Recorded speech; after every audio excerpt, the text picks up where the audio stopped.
another confrontation with Howard. Look at this. Welcome to Welwyn Garden City. Supposedly England's most harmoniously well-designed, socially engineered city, town? I think it's a town.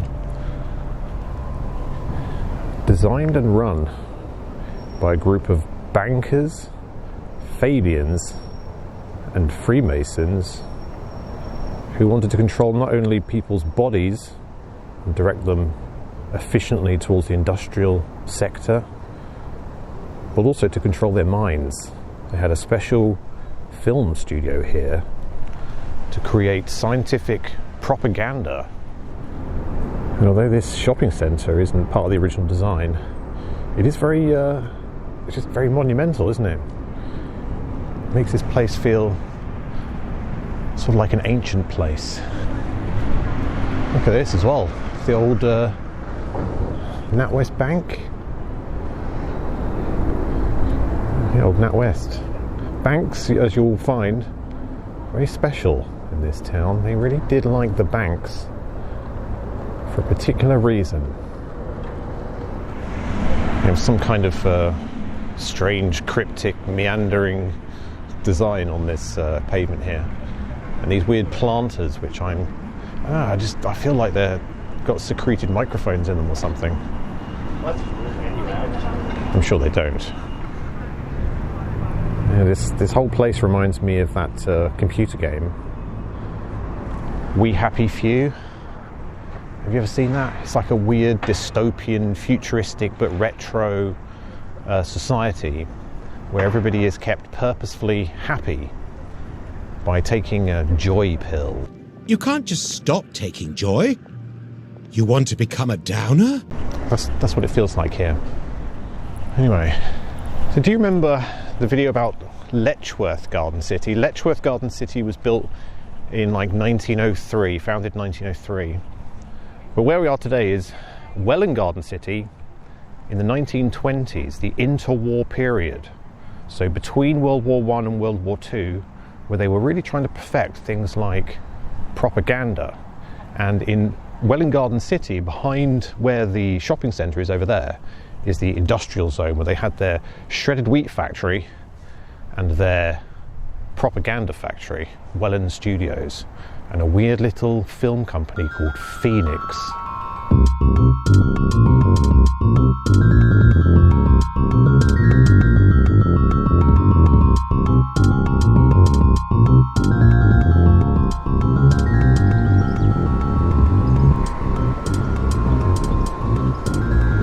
Ebenezer Howard and his little clique of men they had assembled, who actually all lived here as well. Beyond the fountain is Gesson Road, where they all lived, all like gang together. This little mound. He's holding a spade or shovel, which in a lot of ways is like a symbol of death, isn't it? It's like for digging a grave. And he did actually die a short time after this city was founded. His vision and practical idealism profoundly influenced town planning throughout the world. What about his turn-ups on his trousers? Did they influence anyone? And the little hop in his step. I actually found an old photo of him and his clique taken in 1928 outside the old theatre. You've got Charles Benjamin Purdom, the finance director, Louis de Soissons, architect and Freemason, Ebenezer Howard, obviously, some weird guys in the background, Sir Theodore Chambers, known as the maker and also the chairman, but he was also the banker, very good friends with the Prime Minister at the time. Richard Rice, the Welwyn Garden City Company director. And on the far right, hiding in the background, Ebenezer Howard's right-hand man, the company secretary and estate manager and arch Fabian, Sir Frederick James Osborne, whose wife was highly involved in this town as well. She established the Welwyn Garden City branch of the United Nations Association. And there is a big link between the Garden City movement and the United Nations. We've made it to the fountain on the parkway. Let's have a look at this layout.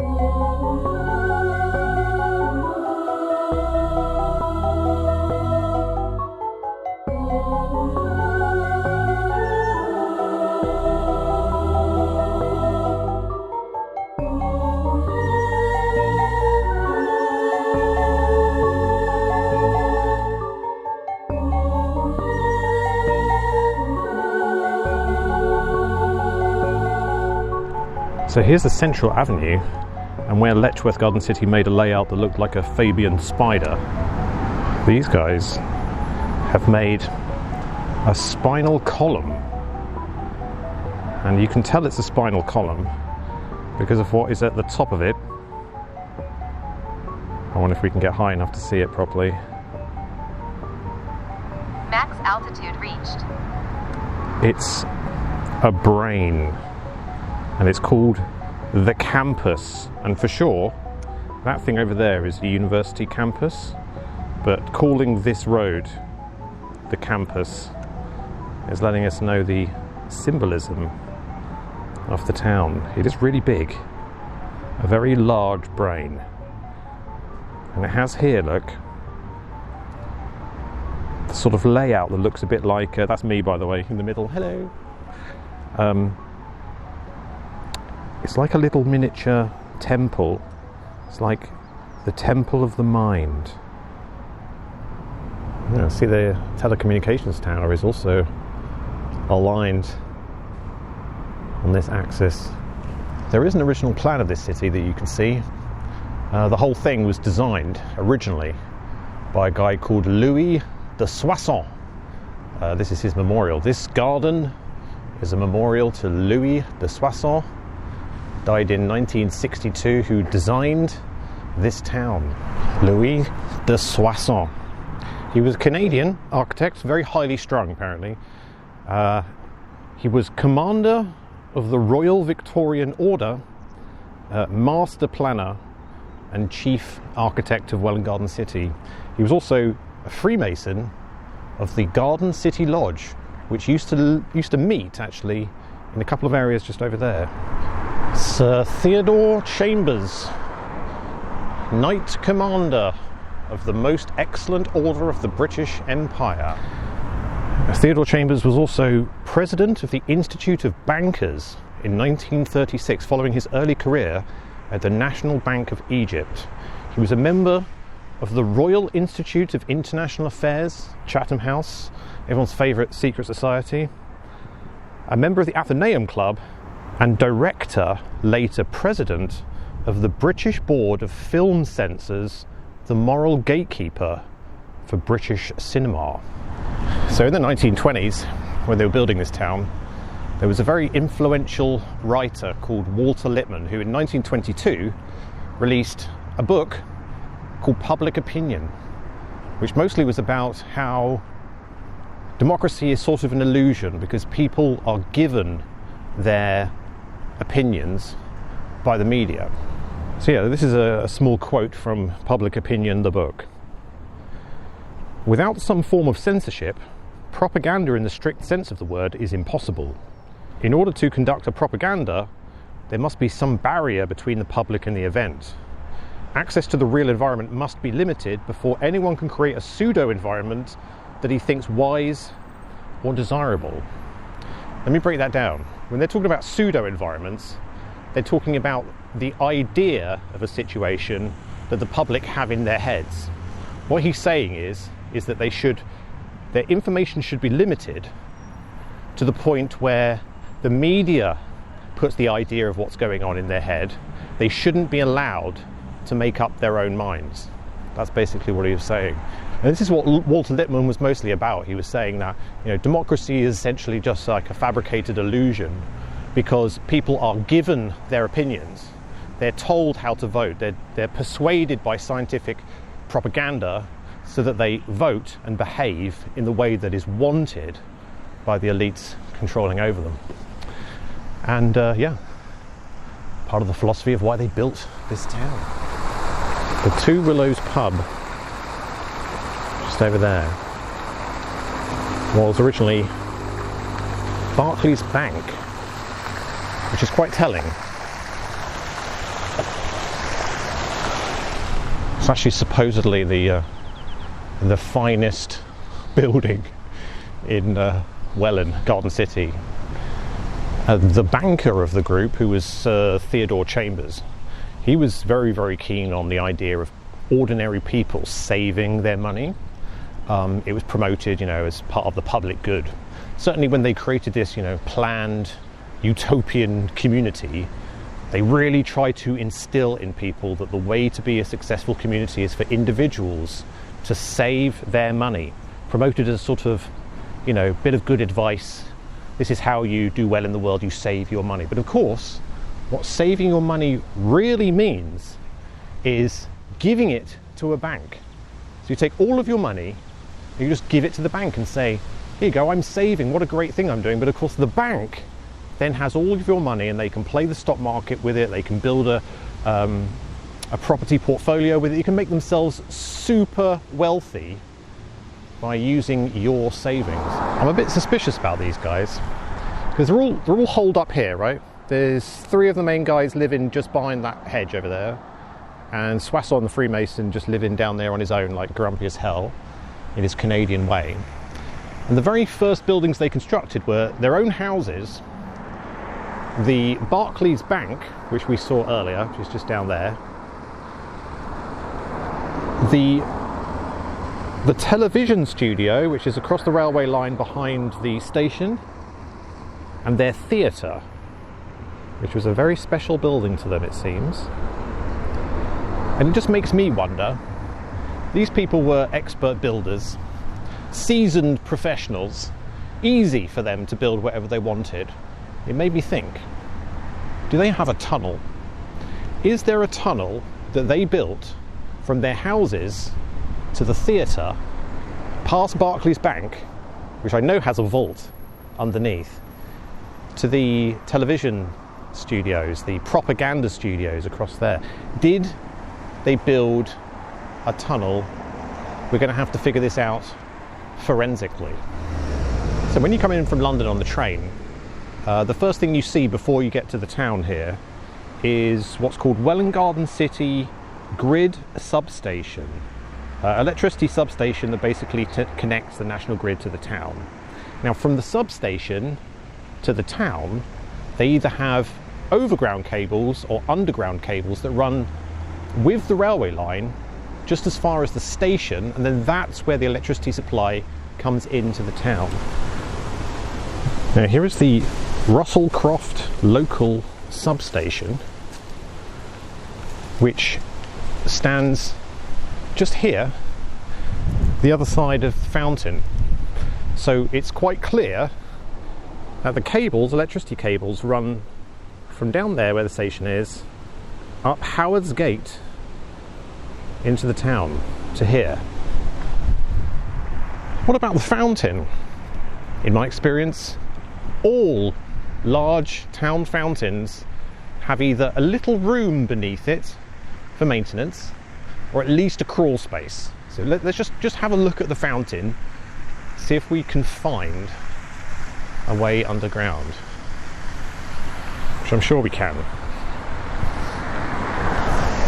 Yes, there we go. Immediately. Now this is a very large manhole cover, because it's designed for people to crawl down into. It's probably locked. Yes, it looks locked to me. It's definitely locked. That's actually the keyhole right there. And this, we can presume, is for air intake for when people are down there. There's more. Because of course, if there is a tunnel that runs from where their houses are, rather, I think probably just under that, between where those trees are, that runs underneath here. It's probably on this side, I would say, underneath this plinth here, running probably underneath this road, which actually makes like this whole bit here called Howard's Gate with the statue of Ebenezer Howard. It kind of makes it more salient, doesn't it? Howard's Gate. is it just looks like an avenue, but maybe the real gate is the one that passes underneath the town. So let's have a look at this theatre, and for me, what is really quite solid evidence for something underground here. So Charter House, what is now an NHS building, is what used to be the Welwyn Theatre, a very prized building by the gang. I showed you this picture earlier, but this picture was actually taken outside this building on the grand unveiling of the theatre in 1928. The whole gang all stood outside. Notice, by the way, I didn't point it out originally, the original door of the theatre, look, has little triangular windows. Coincidence? I think not. Yeah, the Welwyn Theatre, designed by Louis de Soissons. It's interesting because the theatre, obviously, you know, Freemasons actually, they like theatres a lot because it's so dark and they love curtains and stuff, you know. Interestingly, Park House, which is next door, this is where the Garden City Freemasonic Lodge was formed in the 1930s. So the theatre and the Freemasonic Lodge, and in between, this alleyway. And the reason this alleyway is significant is because of the design of the theatre. I managed to dig up some old architectural drawings of it, and I saw this. This is the whole theatre. You can see there weird columns and strange things that they built inside. There's the stage and the dressing room behind it, but that boiler house, if you can see that, is actually beneath the ground, an underground boiler house. Infrastructure on the lower level was what I was looking for. So I thought, I wonder what is there now.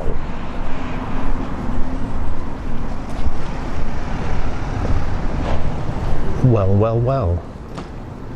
Occupying the site where that boiler room used to be is the BT telephone exchange. So if you see my videos about London's tunnels, you'll know that BT telephone exchanges always sit on the entrances to a city or town's tunnel system. Always. It's underground infrastructure. So if there is a tunnel, and normally you can't walk into them like this, but this is like a shared car park. So yeah, they replaced the actual theatre building with its housing or something. It's on stilts, but this used to be like where the main body of the theatre was here, and the stage was essentially about here, meaning the dressing room was about here and the boiler room was, well, basically down here. I guess through here. Yeah, this is most probably a lot of air conditioning here, like just the sound of air. So, no brainer really. British Telecom building being part of the tunnels. I just thought it interesting and evidence that the theatre had a tunnel, and their CCTV network seems to be sat on something here as well. So yeah, I mean, I'm convinced at this point that there is a tunnel here that runs underneath this road down towards the station, not necessarily to the station, but probably beneath the station through to the industrial zone where the film studios were. Did you know that even Alfred Hitchcock was hired by the British government to create military propaganda films at Welwyn Garden Studios? So Welwyn Garden Studios really was not just a film studio for making propaganda films, it was the test bed for highly advanced scientific mind control propaganda films.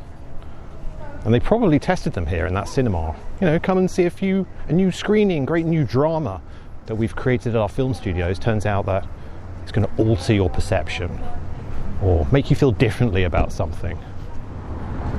Railway line. That's the way down to the, I guess, alternative parts of the station, just down there. I'm drawn by the darkness. I try not to get hit by the cars. So I'm looking for suspicious looking doors, suspicious vents. There are some vents there. Yeah, look at that. Over on the other side of the road. There's one, look. It's an air vent. So it could just be here. There's a utilities kind of cabinet thing there as well. So it could just be, oh, here we go, here we go. Oh, look, the suspicious B26. Sprinkler valves. Ooh, service duct. Look at this. Danger, confined space. Ah. Although not very civilized as an exit to a secret tunnel, but that obviously goes somewhere. And what have we got in here? Just loading bays, I think. Just more loading bays. Edward Stanford bookshop. Is this actually a bookshop? What's going on here? Yeah, I'm just having a look around, wondering what this is. Is this a shop? No, it's a storage. What's the truck? Sorry, storage. Storage. Okay. Well, what's the man trying to do? What are you trying to do? The security? Oh no, nothing. I'm about to leave. Don't worry. I'm just having a look around. Oh right. Yeah, I'm vlogging. You can tell him. Right. Yeah. That's your security control room. Yeah, it's understandable. What's down there? Yeah. Oh, so that comes out back up there? Okay.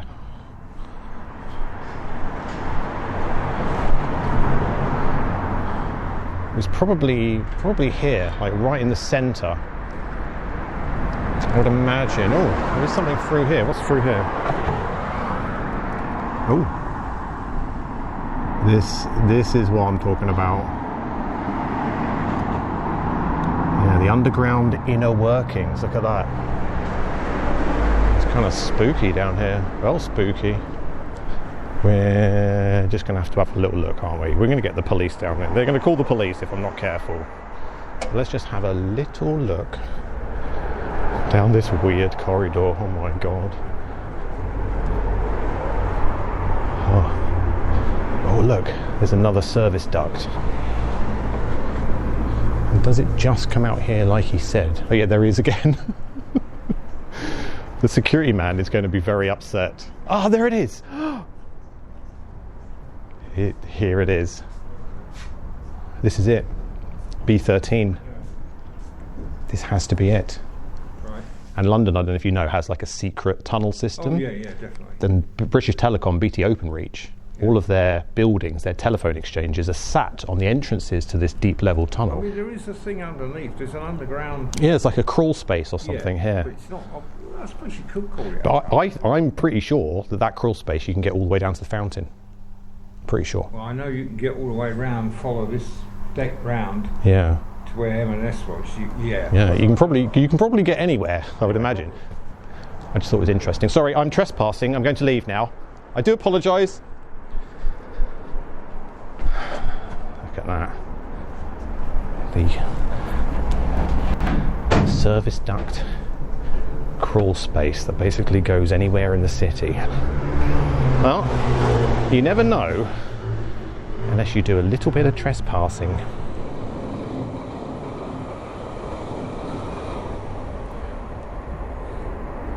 Check out that, oh my god. Yeah, this is pretty broken.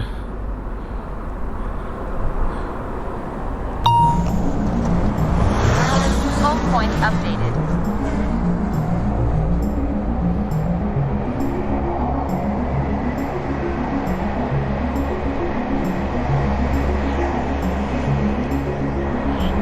So, oh, they're actually doing some work down there.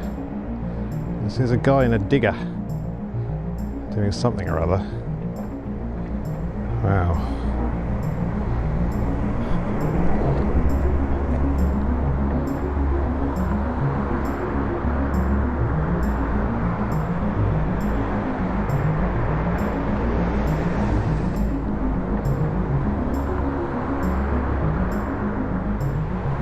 Look at the state of that. Can we actually see anything inside without colliding with the building?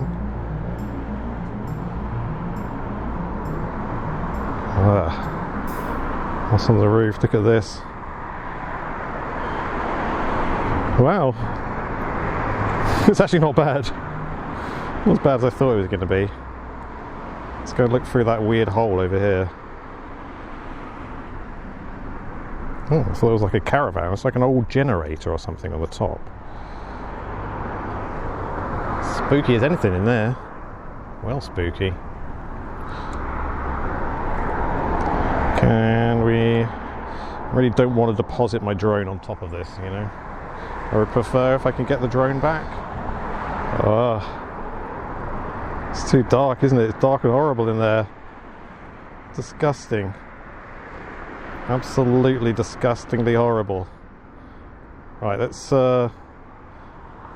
bring it back and then we'll go and have a little explore. Ah, there's something open down there, isn't there? Look at that.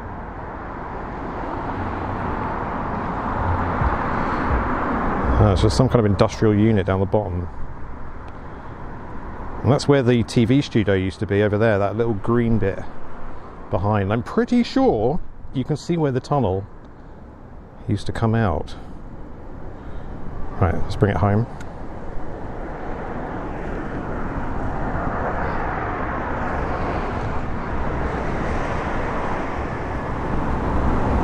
Let's look at that. I wonder if they're going to be tearing this all down. Maybe it'll be a listed building, I'm not sure actually.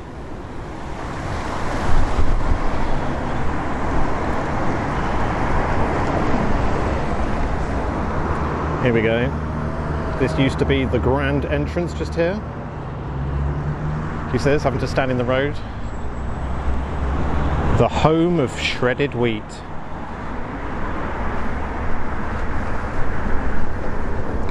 Wow. There's like a barn. They built a barn on top of these big silos. It's really crazy. There must be a staircase like on the other side. Can you imagine what it's like up there? If it's like really broken down and there's like gaping holes in the floor and this enormous like 100-foot drop. It's pretty scary. Well, they've flattened it all out back here, haven't they? They're obviously doing something. It will probably be residential. So they're developing some kind of land at the shredded wheat factory in Welwyn Garden City. Could you tell me what they're building? They're turning the old shredded wheat factory into the Wheat Quarter, a mixed-use development with around 580 new homes. That breaks down to 133 houses with gardens, 141 retirement homes, and about 305 build-to-rent flats with a gym, co-working space, and lounge. They're also adding a 180-room Aparth hotel, turning the famous listed silos into a sky bar, restaurant, and leisure space with climbing and bouldering, plus more food and drink spots in the old boiler house. There will be public squares, green space, and better links from the train station. Planning was approved at the start of this year, and they've already lined up a contractor to get going. Wow, yeah, so like 500 homes and a rooftop bar up there on the silos. Look at the state of that. The universe is trying to carve a hole through it right there. Wow, a rooftop bar. That'll probably be pretty cool. I mean, it's probably pretty cool right now, to be honest. A couple of warm cans of Guinness and a beanbag. So this walkway comes across from the station and then down these steps to here. The other side though, this green space, this used to be where the film studio was, or rather the film studio was just over there on that side. And I did notice that more or less where the exact front of the film studio was, just inside the front, on the ground, there is something there. Now you tell me what that is, because I think that is a ventilation pipe from some kind of chamber beneath the ground. They have them in central London actually, these sort of chimneys, when there's something underground, whether it's an underground generator or an underground tube line or something like that. Often they just have these metal pipes, either to let fumes out or to allow air in. And that used to be like literally where the front of the building was, the weird film studio. So I think that's where the tunnel used to come up. Take off. Home point updated.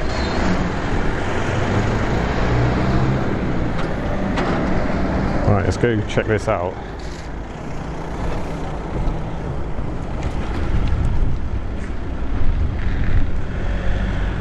Where was it? It's this, isn't it?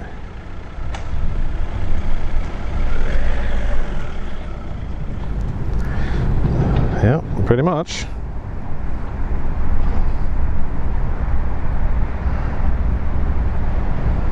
Yeah.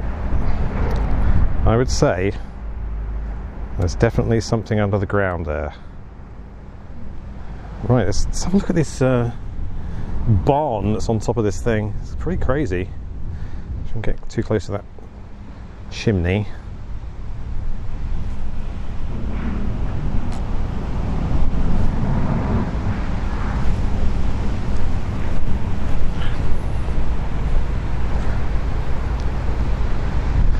Oh, this is all empty. Can we have a little peek through this door, maybe?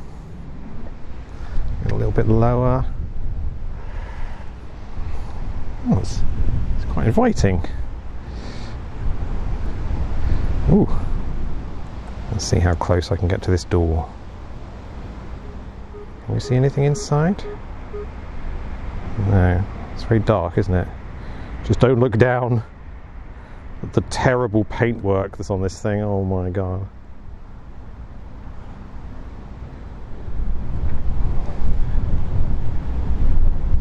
Still, the roof terrace.